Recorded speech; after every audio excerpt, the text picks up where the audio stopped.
Ela desce, ela sobe, no baile é pressão.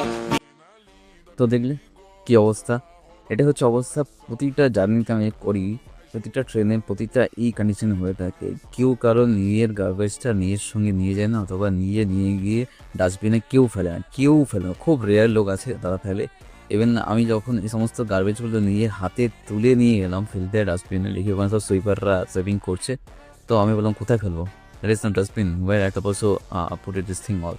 আমাকে বলছে তো থ্রো ইট আউটসাইড, মানে বাইরে ফেলে দিতে পারে দরজা থেকে। আমি বলছি ভাই আমি ফায়ার ফেলবো না, আমার ফেলতে তুমি ফেলো, আমি সাইডে রেখে দিয়ে এসেছি, দেখি ওর সাথে ওই একটা ওদের ব্রুম ছিল, ব্রুমটা দিয়ে ধাক্কা মারে ফেলে দিল। তো এইটাই কন্ডিশন।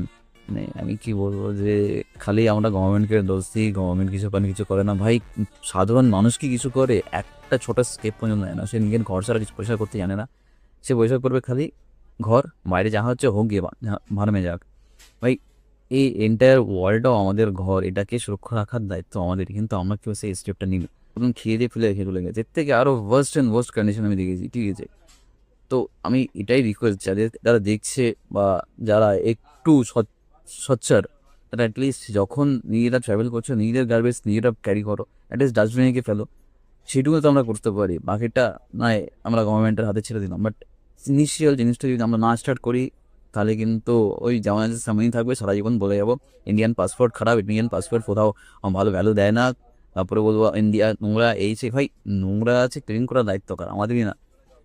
আমরা সেটা ইনিশিয়েটিভ নিই না, আর নিলেও কেউ যদি কিছু বলেও আর উল্টেই তারা আর্গুমেন্ট করি। তো যাই হোক, এটাই আমার একটুখানি বলার ছিল, আর কিছু বলার নেই।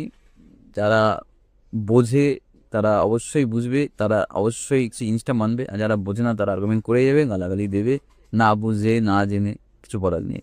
তো সুতরাং খাওয়া দাওয়া এইটুকুই।